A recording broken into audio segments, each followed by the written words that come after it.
الله وبركاته. إن الحمد لله نحمده ونستعينه ونستغفره ونعوذ بالله من شرور أنفسنا وسيئات أعمالنا. من يهده الله فلا مضل له ومن يضلل فلا هادي له. أشهد أن لا إله إلا الله وأشهد أن محمدا عبده ورسوله. أما بعد فإن خير الحديث كتاب الله وخير الهدي هدي محمد صلى الله عليه وسلم وشر الأمور محدثاتها وكل محدثة بدعة وكل بدعة ضلالة وكل ضلالة في النار.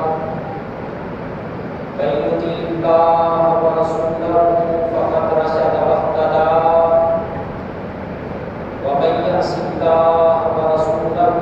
فقد ضل وغوى. سبحانك لا علم لنا إلا ما علمتنا إنك أنت العليم الحكيم. رب اشرح لي صدري ويسر لي أمري واحلل عقدة من لساني يفقهوا قولي. اللهم انفعنا بما علمتنا وعلمنا ما ينفعنا وزدنا علما. اللهم صل على محمد وعلى آل محمد كما صليت على إبراهيم وعلى آل إبراهيم إنك حميد مجيد. اللهم بارك على محمد وعلى آل محمد كما باركت على إبراهيم وعلى آل إبراهيم إنك حميد مجيد. أما بعد فأعوذ بالله السميع العليم من الشيطان الرجيم من همزه ونفخه ونفسه. يا أيها الذين آمنوا كتب عليكم الصيام كما كتب على الذين من قبلكم لعلكم تتقون. وقال الله تبارك وتعالى شهر رمضان الذي أنزل فيه القرآن هدى للناس وبينات من الهدى والفرقان. وقال النبي صلى الله عليه وسلم من صام رمضان إيمانا واحتسابا غفر له ما تقدم من ذنبه ومن قام رمضان إيمانا واحتسابا غفر له ما تقدم من ذنبه. ہر کس کی حمد و ثنا، تعریف و تحمید، عصمت و کبریائی کے لائق اللہ احکم الحاکمین وحدہ لا شریک ذوالجلال والاکرام کی ذات ہے. اور اس کے بعد انگنت بے شمار درود و سلام میرے اور آپ کے پیارے پیغمبر حضرت محمد رسول اللہ صلی اللہ علیہ وآلہ وسلم کی ذات اقدس پر، جنہوں نے ہمیں ضلالت، جہالت اور گمراہی کے اندھیروں سے نکال کر صراط مستقیم پر کھڑا کیا.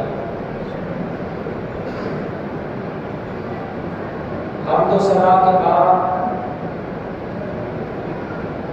میرے محترم اور معزز دوستوں، بھائیوں اور نہایت ہی قابل احترام میری اسلامی بہنوں، اللہ تبارک و تعالیٰ کی فضل و کرم سے رمضان المبارک کا بابرکت مہینہ، مقدس مہینہ شروع ہو چکا ہے، اور آج الحمدللہ اللہ تبارک و تعالیٰ نے ہمیں رمضان کا تیسرا روزہ رکھنے کی توفیق عطا فرمائی ہے، اور آج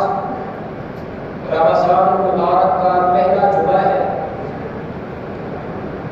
اس پہلے جمعہ المبارک کے خطبے میں جو چیز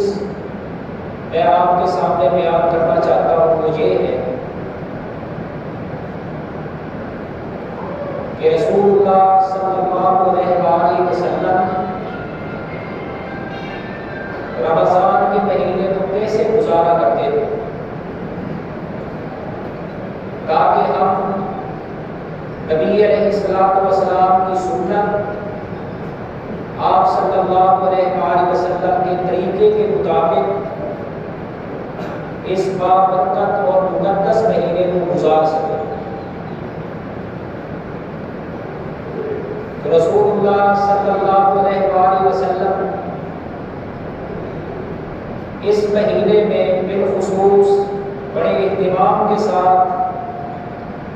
5 کام کیا کرتے تھے۔ سب سے پہلا کام تو یہ ہے کہ نبی علیہ السلام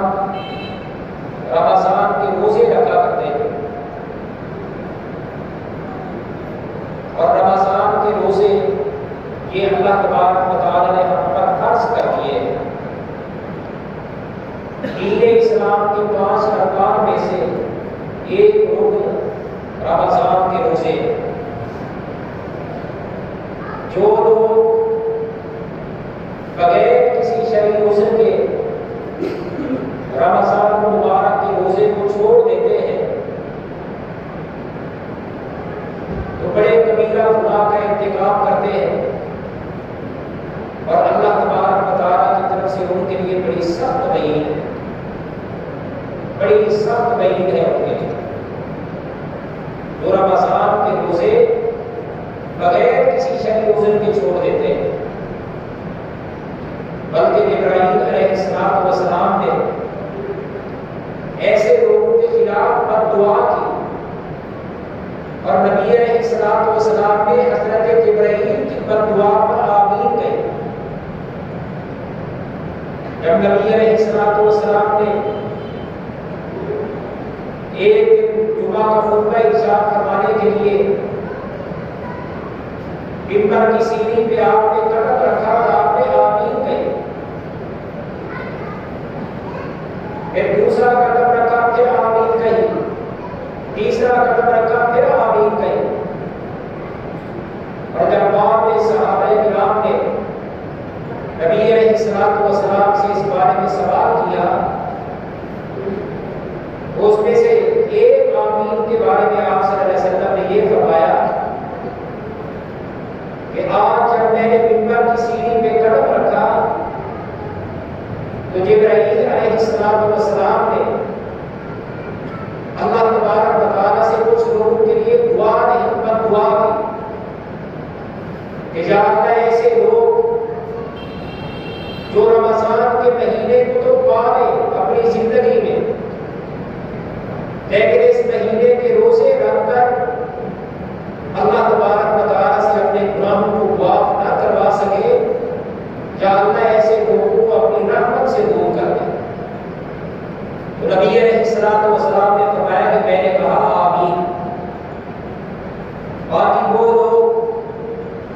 جو رمضان کے روزے رکھتے ہیں ان کے لیے بڑا اجر و ثواب ہے، بڑا اجر و ثواب ہے۔ دیکھیں کہ ایک ایک روزے کا کتنا اجر و ثواب ہے۔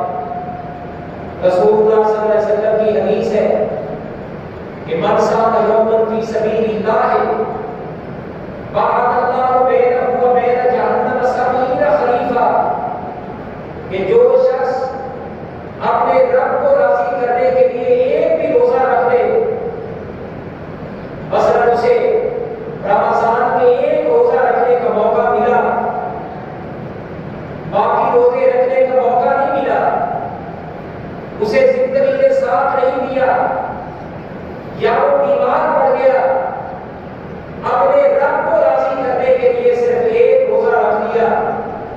اللہ تبارک و تعالیٰ اس بندے کو جہنم کی آگ سے 70 سال کی مسافت دور کر دیتے ہیں۔ اور رسول اللہ صلی اللہ علیہ وسلم کی ایک اور حدیث ہے، فرمایا کہ من صام یوما فی سبیل اللہ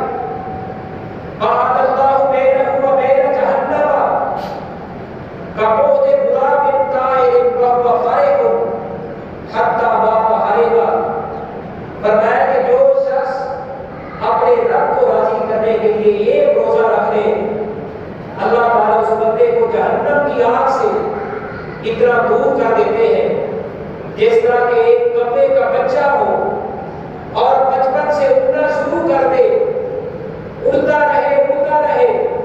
حتیٰ کہ بوڑھا ہو کر مر جائے، اپنے بچپن سے لے کر بڑھاپے تک جتنا سفر وہ کبا طے کرے گا، اللہ تبارک و تعالیٰ اس بندے کو محض ایک روزے کی وجہ سے جہنم کی آگ سے اتنا دور کر دے۔ اور رسول اللہ صلی اللہ علیہ وسلم کی ایک اور حدیث ہے، فرمایا کہ من صام یوما فی سبیل اللہ جعل اللہ بینہ و بین جہنم خندقا کما بین السماء والارض، کہ جو شخص اپنے رب کو راضی کرنے کے لیے ایک روزہ رکھ لے، اللہ تعالیٰ اس بندے کو جہنم کی آگ سے اتنا دور کر دیتے ہیں جتنا کہ زمین سے آسمان دور۔ 500 سال کی مسافت، تو ایک روزے کا کتنا اجر و ثواب ہے۔ اور رسول اللہ صلی اللہ علیہ وسلم کی حدیث ہے کہ من صام رمضان ایمانا واحتسابا غفر له ما تقدم من ذنبه، کہ جو شخص رمضان کے روزے رکھ لے، شرط یہ ہے کہ ایمان کی حالت میں اور اپنے رب تعالیٰ سے ثواب کی امید رکھتے ہوئے اللہ کو راضی کرنے کے لیے، اللہ کی رضا کی خاطر اللہ تعالیٰ بدلہ کیا عطا فرمائیں گے؟ غفر له ما تقدم من ذنبه، اس انسان کے سابقہ گناہ جتنے بھی ہیں اللہ سارے کے سارے معاف کر دے گا۔ رسول اللہ صلی اللہ علیہ وسلم کے ایک صحابی نے آپ صلی اللہ علیہ وسلم سے سوال کیا کہ مجھے کوئی ایسا عمل بتلائیے جو مجھے جنت میں داخل کر دے، جہنم سے دور کر دے۔ آپ صلی اللہ علیہ وسلم نے فرمایا علیک بالصیام فإنہ لا مثل لہ، فرمایا کہ روزے رکھا کرو کہ وہ اس لیے کہ روزے جیسا اور کوئی عمل نہیں۔ رسول اللہ صلی اللہ علیہ وسلم کی ایک اور حدیث ہے، بلکہ حدیث قدسی ہے، آپ صلی اللہ علیہ وسلم نے فرمایا کہ اللہ تبارک و تعالیٰ فرماتے ہیں کہ کل عمل ابن آدم لہ، فرمایا کہ ابن آدم کے جتنے بھی اعمال ہیں ان کا اجر و ثواب 10 گنا سے لے کر 700 گنا تک عطا کروں گا، الا الصوم فإنہ لی وأنا أجزي بہ، سوائے روزے کے،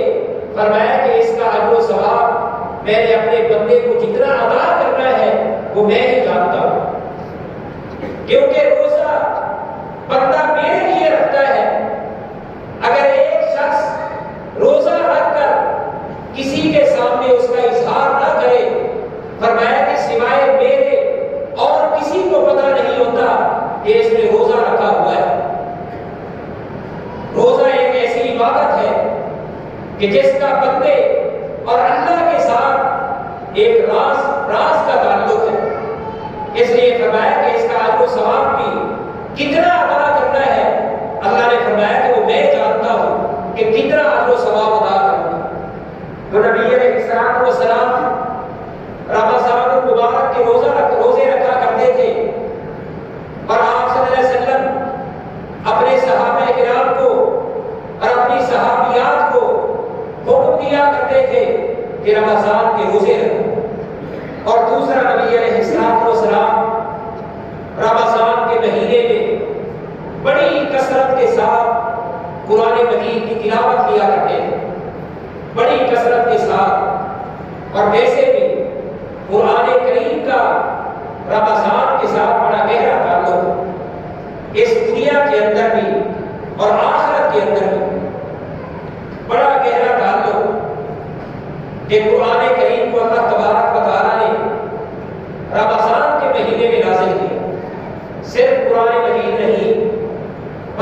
سے پہلے جتنی بھی آسمانی کتابیں ہیں وہ بھی اللہ تبارک و تعالیٰ نے رمضان کے مہینے میں نازل کی۔ چنانچہ صحف ایک صحیح حدیث ہے، حضرت نبی علیہ السلام کے صحابی واسع رضی اللہ تعالیٰ عنہ بیان فرماتے ہیں کہ نبی علیہ السلام نے فرمایا کہ صحف ابراہیم وہ صحیفے جو اللہ تبارک و تعالیٰ نے ابراہیم علیہ السلام پر نازل کیے یکم رمضان کو نازل کیے،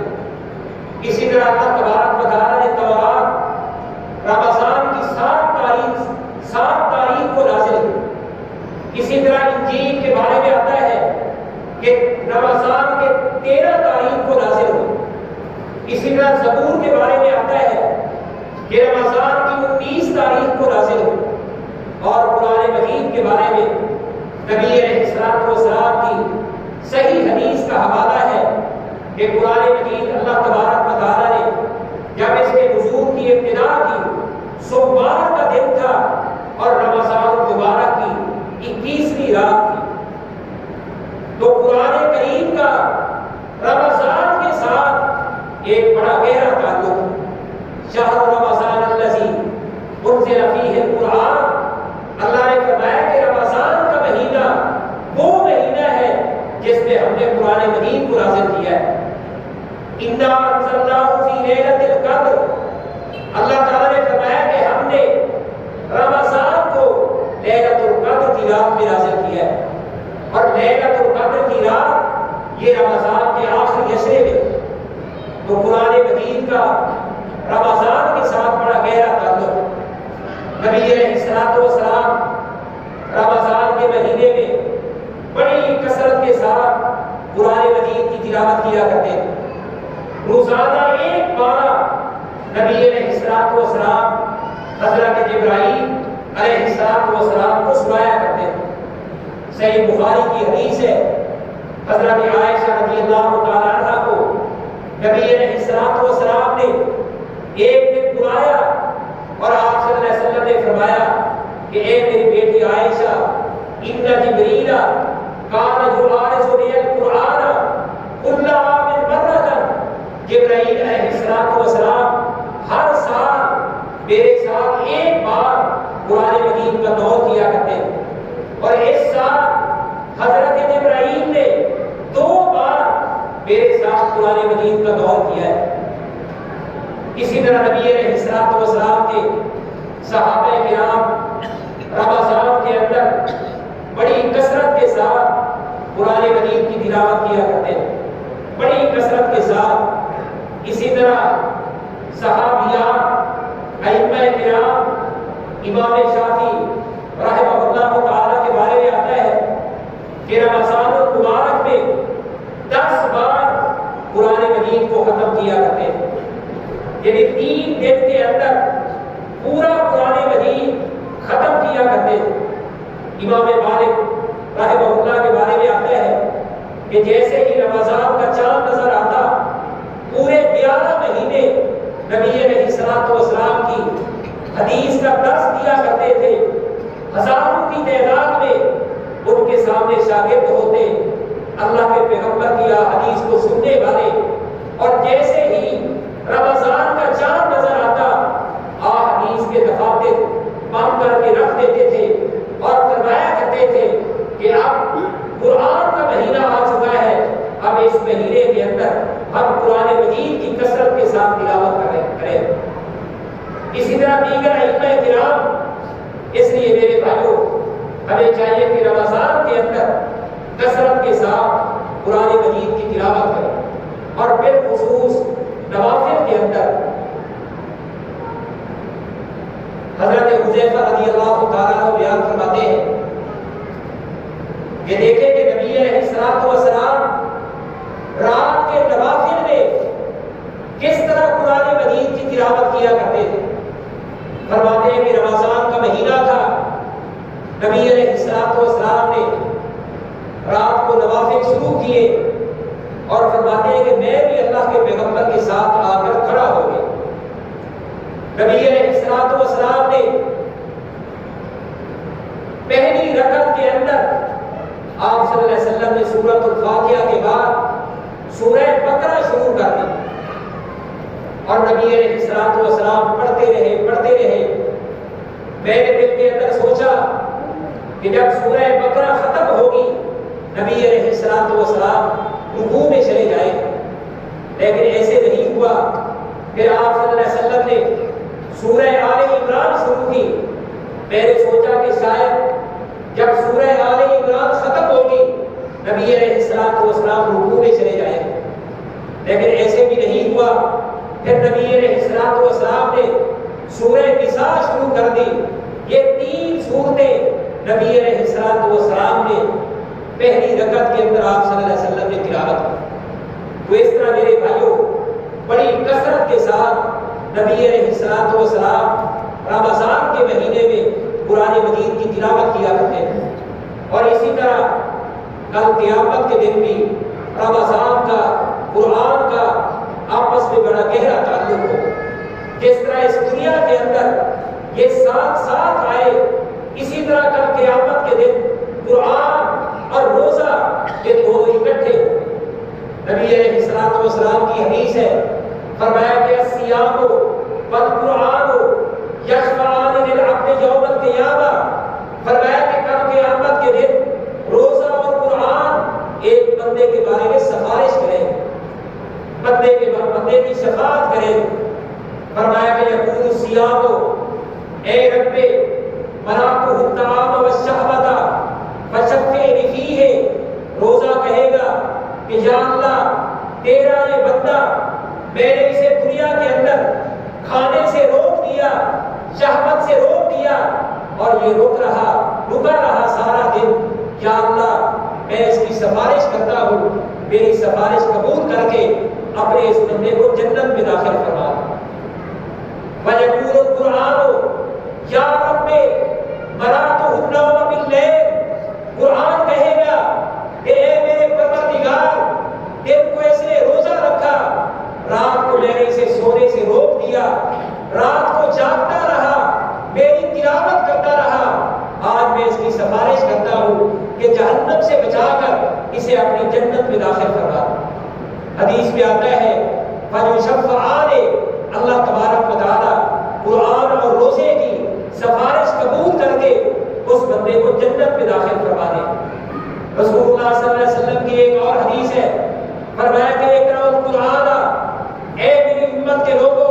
قرآن کو پڑھا کرو، قرآن مجید کی تلاوت کیا کرو. فَإِنَّهُ يَأْتِي يَوْمَ الْقِيَامَةِ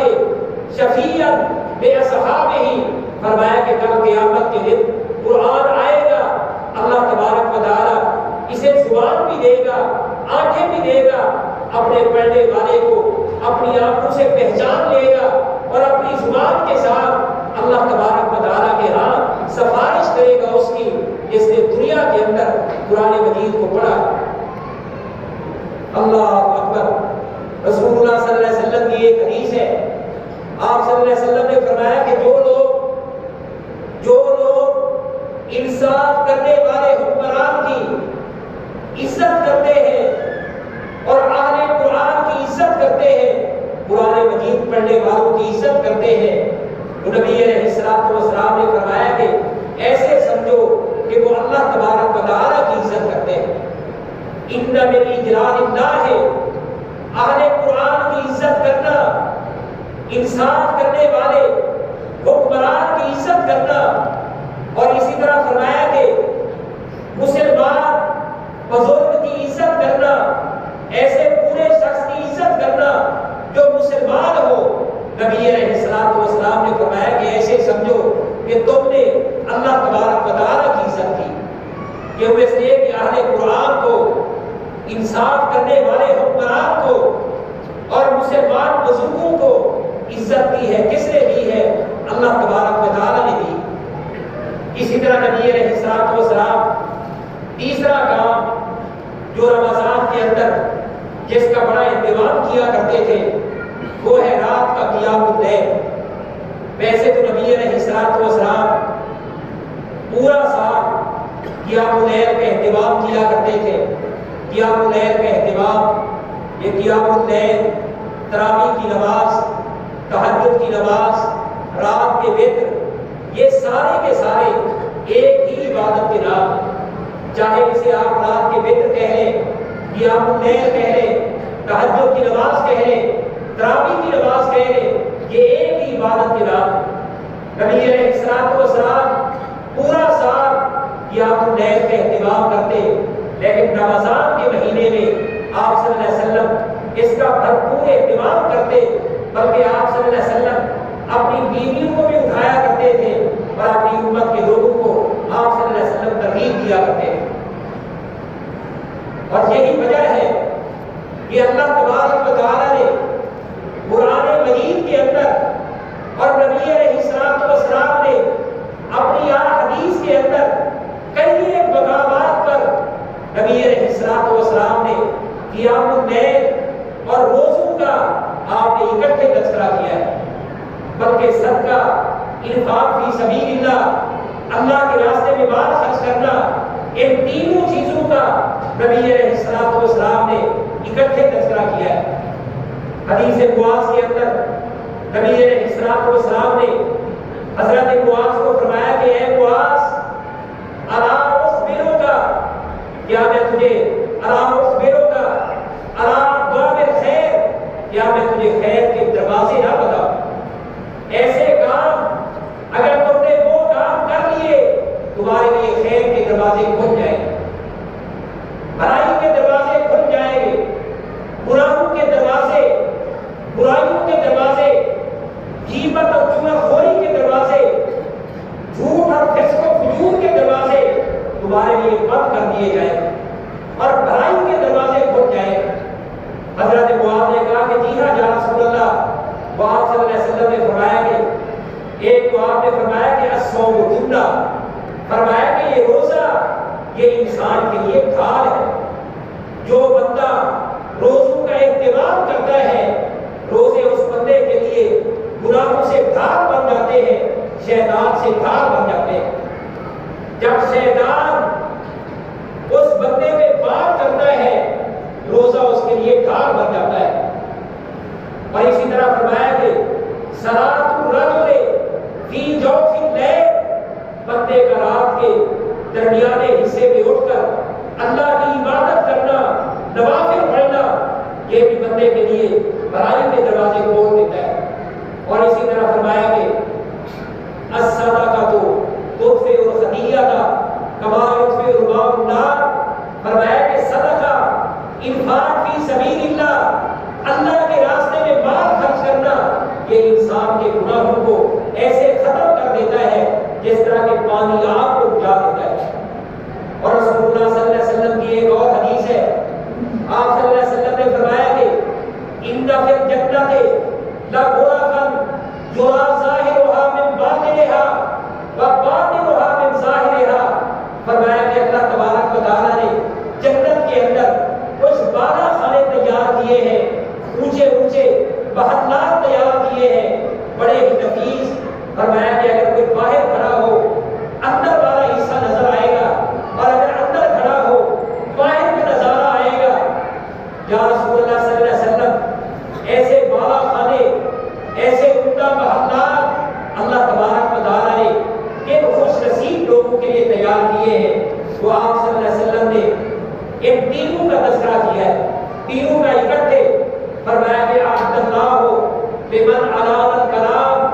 واطعم الطعام وتابع الصیام وصلی باللیل والناس نیام، فرمایا کہ یہ بالا خانے اللہ تبارک و تعالیٰ نے ان لوگوں کے لیے تیار کیے ہیں جن کا اخلاق اچھا ہو، زبان اچھی ہو، زبان میٹھی ہو، اور اسی طرح فرمایا کہ لوگوں کو کھانا کھلائیں، مساکین کو کھانا کھلائیں، روزے رکھیں، اور جب رات کو لوگ سو جائیں تو کھڑے ہو کر اللہ تبارک و تعالیٰ کی عبادت کریں۔ تو نبی علیہ الصلوۃ والسلام رمضان کے مہینے میں قیام اللیل کا بڑا اہتمام کیا کرتے ہیں۔ اور آپ صلی اللہ علیہ وسلم کی حدیث بھی ہے کہ من قام رمضان ایمانا واحتسابا غفر له ما تقدم من ذنبه، کہ جو شخص رمضان کی راتوں کا قیام کر لے، رات کو نوافل پڑھ لے، اور فرمایا کہ ایمان کی حالت میں اپنے رب تعالیٰ سے ثواب کی امید رکھتے ہوئے اس انسان کے سابقہ گناہ جتنے بھی ہیں اللہ سارے کے سارے معاف کرتے ہیں۔ اس لیے میرے بھائیوں، رمضان کی راتوں کا قیام اس کا اہتمام کیا گیا اور بالخصوص باجماعت کے اہتمام کی کوشش کیا گیا۔ نبی علیہ السلام نے 3 دفعہ آپ صلی اللہ علیہ وسلم نے رمضان کے قیام کا باجماعت آپ صلی اللہ علیہ وسلم نے اہتمام کیا اور صحابہ کرام کا ایک جمع غفیر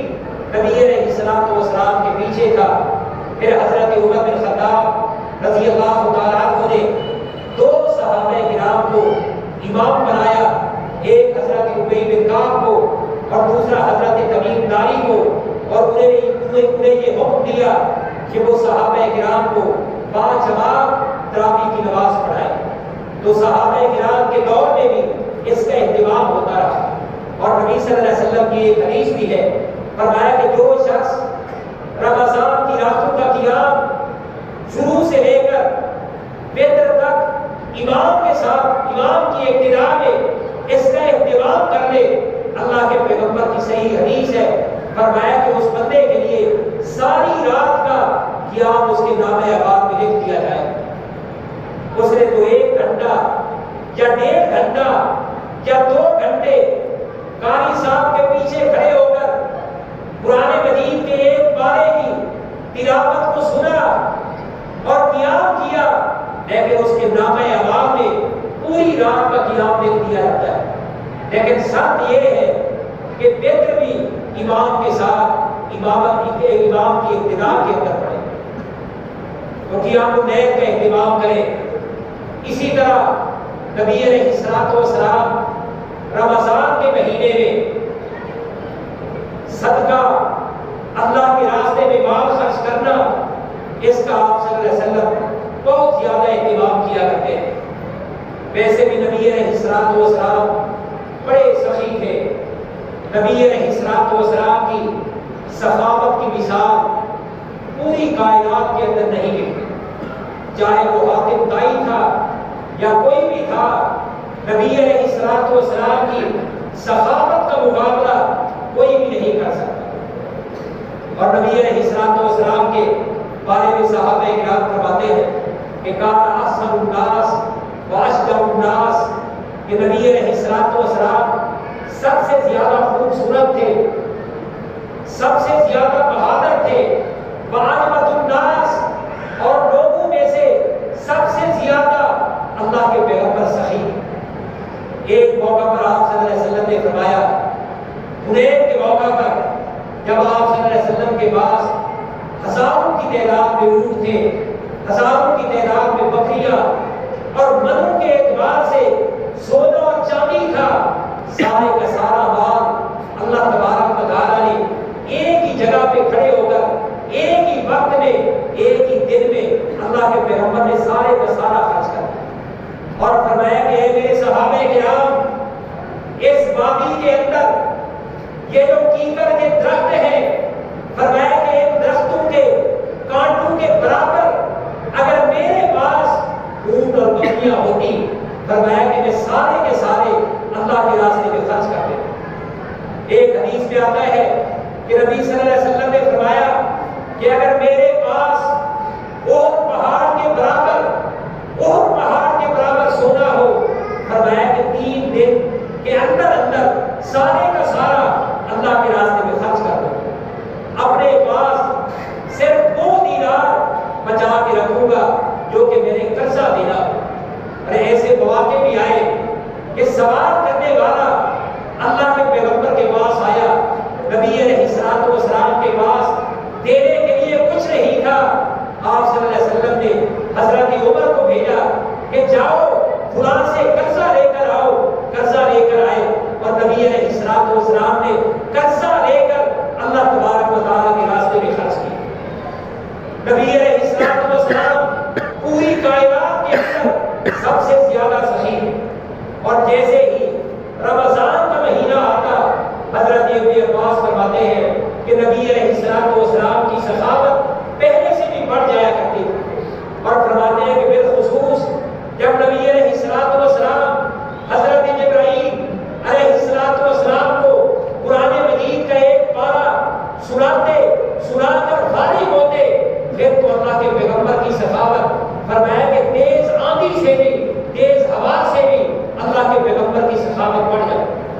نبی علیہ السلام خرچ کرتے ادھر بھی ادھر بھی، تو نبی علیہ السلام جہاں ضرورت ہوتی اللہ کے راستے میں مال خرچ کرتے۔ نبی علیہ السلام کی حالت، حالانکہ آپ کی اپنی حالت کیا تھی، ویسے نبی علیہ السلام بڑے نفیس الطبع تھے۔ آپ صلی اللہ علیہ وسلم کا لباس بڑا صاف ستھرا، نبی علیہ السلام بڑے نظافت پسند، طہارت پسند تھے، حتیٰ کہ اللہ کے پیغمبر کے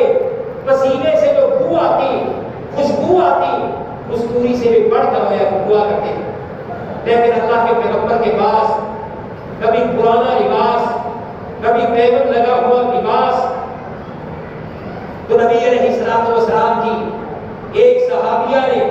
جب اللہ کے پیغمبر کا لباس دیکھا تو اسے ترس آیا کہ کائنات کے امام کا لباس، اور وہ بھی پرانا لباس، اپنے گھر میں گئی، اپنے ہاتھ کے ساتھ اس نے ایک لباس تیار کیا اور تیار کر کے اللہ کے پیغمبر کی خدمت میں آ کر پیش کر دی۔ نبی علیہ السلام کہنے لگی کہ یا رسول اللہ صلی اللہ علیہ وسلم، آپ کا لباس پرانا ہو چکا ہے، یہ نیا لباس میں نے اپنے ہاتھ سے تیار کیا ہے، اسے آپ سے بہتر کر۔ اللہ کے پیغمبر نے وہ لباس پہنا، ابھی پہن کر نبی علیہ السلام نے اس لباس میں صرف ایک نماز پڑھی۔ صحیح بخاری کی حدیث ہے کہ نبی علیہ السلام کے صحابہ کرام نے دیکھا اور ایک صحابی کہنے لگے کہ یا رسول اللہ صلی اللہ علیہ وسلم، یہ لباس وہ آپ کو بڑا خوبصورت لگ رہا ہے۔ فرمایا کہ ہاں نیا لباس ہے، اور آگے انہوں نے کیا کہا، کہنے لگے کہ یا رسول اللہ صلی اللہ علیہ وسلم، میرا دل کرتا ہے کہ یہ لباس آپ مجھے ہبہ کریں۔ نبی علیہ السلام نے لا نہیں کہا، نہیں کہا۔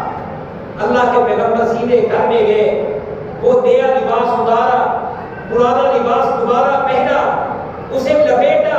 اور لپیٹ کر آ کر اس صحابی کے ہاتھ میں دے،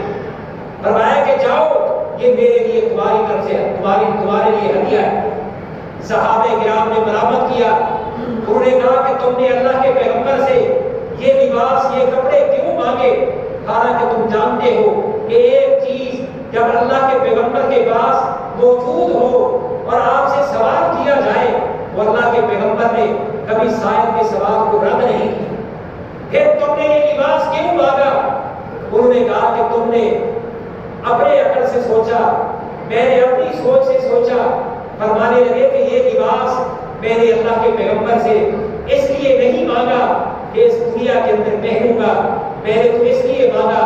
کہ وصیت کر کے جاؤں گا کہ مجھے اسی لباس کے اندر، جس لباس نے میرے پیغمبر کے بدن کو چھوا، اسی لباس کے اندر مرنے کے بعد مجھے کفن دیا ہے۔ فرمایا کہ یہ لباس میں نے اللہ کے پیغمبر سے اس لیے مانگا ہے۔ اور صحابہ کرام بیان کرتے ہیں کہ اسی طرح ہوا کہ جب وہ بندہ فوت ہوا، وہ صحابی فوت ہوا، اسی لباس کے اندر اسے کفن دیا۔ اسی طرح نبی علیہ السلام رمضان کے مہینے کے اندر دعاؤں کا بہت زیادہ اہتمام کیا کرتے ہیں۔ دعاؤں کا اہتمام، اس بارے میں میرے بھائیوں، میں بھی آپ بھی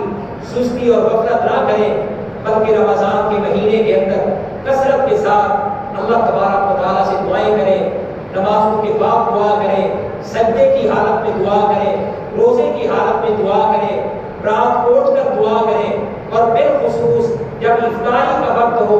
اس وقت خصوصی طور پر دعائیں کریں، کیونکہ رسول اللہ صلی اللہ علیہ وسلم کی ایک حدیث ہے، فرمایا کہ انصاف کرنے والا حکمران، اسی طرح فرمایا کہ مظلوم، اور اسی طرح روزہ رکھنے والا آدمی، فرمایا کہ یہ جو تین آدمی ہیں ان کی دعا کو اللہ تبارک و تعالیٰ رد نہیں کرتا۔ روزے دار حتیٰ کہ روزہ افطار کرے، اور رسول اللہ صلی اللہ علیہ وسلم کی حدیث ہے، فرمایا کہ للصائم عند فطرہ دعوۃ لا ترد، فرمایا کہ جو روزے دار ہے اسے افطاری کے وقت دعا کا اختیار دیا جاتا ہے کہ وہ دعا کر لے اللہ تبارک و تعالیٰ سے، اللہ اس کی دعا کو رد نہیں کرے۔ اس لیے میرے بھائیوں، اس رمضان کے مہینے میں کثرت کے ساتھ دعائیں کریں، اور ان دعاؤں میں سے ایک عام دعا یہ ہونی چاہیے جو کہ ہمارے ملک کے اندر اور دیگر ممالک کے اندر یہ آ چکی ہے، اللہ تبارک و تعالیٰ اپنی توفیق کے ساتھ اللہ تعالیٰ اس وبا کو دور کر دے، اس بیماری کو دور کر دے جو اس وبا کی وجہ سے بیمار ہیں، اللہ تبارک و تعالیٰ انہیں صحت عطا فرما دے، اور جو بیمار نہیں ہے اللہ تبارک و تعالیٰ انہیں اس وبا سے بچا کے رکھے۔ اسی طرح ہماری دعاؤں میں سے اہم دعا یہ ہونی چاہیے کہ اللہ تبارک و تعالیٰ سے اپنے گناہوں کی معافی مانگے، اسی طرح اپنی اولاد کی نیکی اور تقوی کے لیے، اپنے ماں باپ کی صحت کے لیے، جن کے ماں باپ اس دنیا سے وفات پا چکے ہیں، اس مہینے کے اندر ہم کثرت کے ساتھ ان کی مغفرت کے لیے اللہ تبارک و تعالیٰ سے دعائیں کریں، اور اسی طرح اللہ تبارک و تعالیٰ سے یہ دعا کریں کہ اللہ تعالیٰ ہمیں ایمان پہ قائم رکھے، اسلام پہ قائم رکھے، اور جب اللہ تعالیٰ ہمیں وفات دے تو اسلام اور ایمان کی وفات نصیب فرمائے۔ اقول قولی ھذا واستغفر اللہ لي ولکم وآخر دعوانا ان الحمد للہ رب العالمین۔